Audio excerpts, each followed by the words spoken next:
Welcome back, Raja Krishna. Continuing reading Valmiki's Ramayana, Balakanda, Chapter 2, The Coming of Brahma. After the departure of Narada, Valmiki was sitting quiet for a while, thinking on the glorious personage Rama, and his mind was dwelling on Rama. The rishi suddenly realized that it was time for him to perform his morning worship, and so, accompanied by his disciple, he went to the banks of the river Tamasa, which was very near the more famous Ganga. He saw a spot where the water was pellucid, and he stopped in his tracks. He spoke to his disciple and said, "Son, the water here is clear and pure like the mind of a good man. Look how beautiful it is. I have decided to perform my ablutions here in this spot. Place the water pot here on the ground and give me the tree bark." The disciple did as he was bid. With the Valkala in his hand, the rishi looked all around him, his eyes pleased with the beauty of the surroundings. He took a few steps here and there and smiled to himself as he saw how lavish Mother Nature had been in her bounty in this particular place. Looking up at a tree, the rishi saw a couple of kroncha birds. They were singing happily in their sweet and melodious voices, and they were very much in love with each other.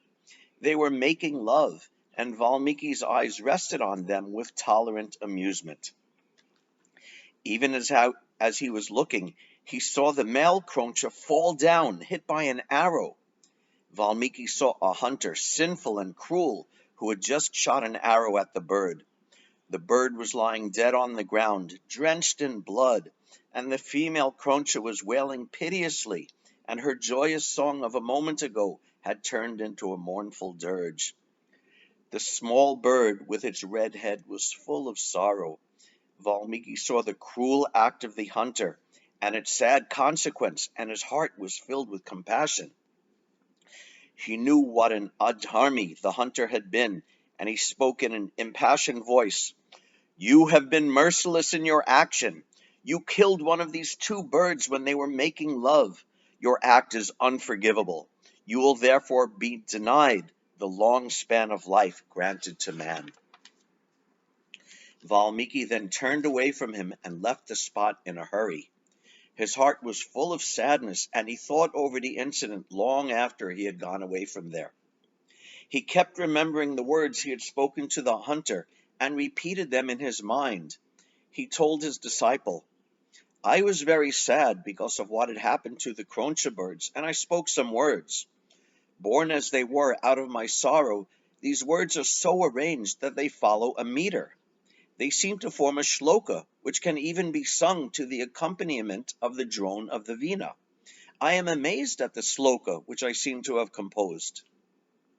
The disciple learned that shloka, and when he repeated it, there was wonder at the formation of it. Valmiki then entered the river and performed the ablutions, the worship of the sun, and all the daily rituals. But his mind was all the while dwelling on that shloka. They returned to the ashram, the rishi in the lead, and the disciple carrying the water pot, filled now with the pure water from the tamasa. Valmiki entered the ashram and with his other disciples pursued with them the study of the sacred lore. While he was thus engaged, he found the hermitage filled suddenly with a heavenly glow. He looked up and saw Lord Brahma himself standing there. He got up with a feeling of awe and stood with folded palms. He could not speak a word, so overcome was he with the suddenness of it all. He then worshipped the Creator in the proper manner, fell at his feet, and offered arghya, padya, and a befitting seat. Brahma honored him by accepting his homage and the seat offered by him. After seating himself at the command of Brahma, Valmiki sat silent, and his mind was pondering on the event of the riverbank. He could not still grasp the cruelty of the hunter, who could deliberately kill the happy bird without any cause whatever. Again the shloka came to his mind, and he repeated it to himself silently. Brahma smiled at him, and divining his thoughts said, "Do not wonder any more about the words you spoke. It is a shloka, and there is no doubt about it. I willed you to speak thus. I want you to compose a great poem in the same meter. Relate the story of Rama.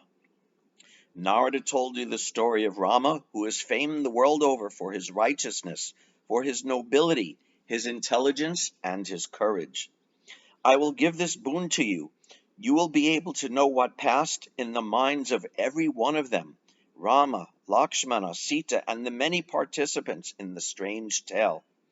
In short, there will be nothing which is a secret withheld from you. You will know everything which happened and every thought in the mind of each of them. In this kavya which you are going to compose, there will not be a single word of untruth spoken. I command you to relate to the world of men the sacred story of Rama, set in the same meter in which you composed the shloka you are thinking about, the Anushtup meter. The world will be the richer for the composition of yours. So long as the story of Rama is remembered in this world, you will also be remembered. Your name will be immortal because of what you are going to do. Brahma then vanished from the presence of Valmiki after he had spoken these words.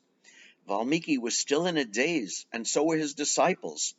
They repeated the shloka again and again, and with each repetition, their wonderment grew. End of chapter 2.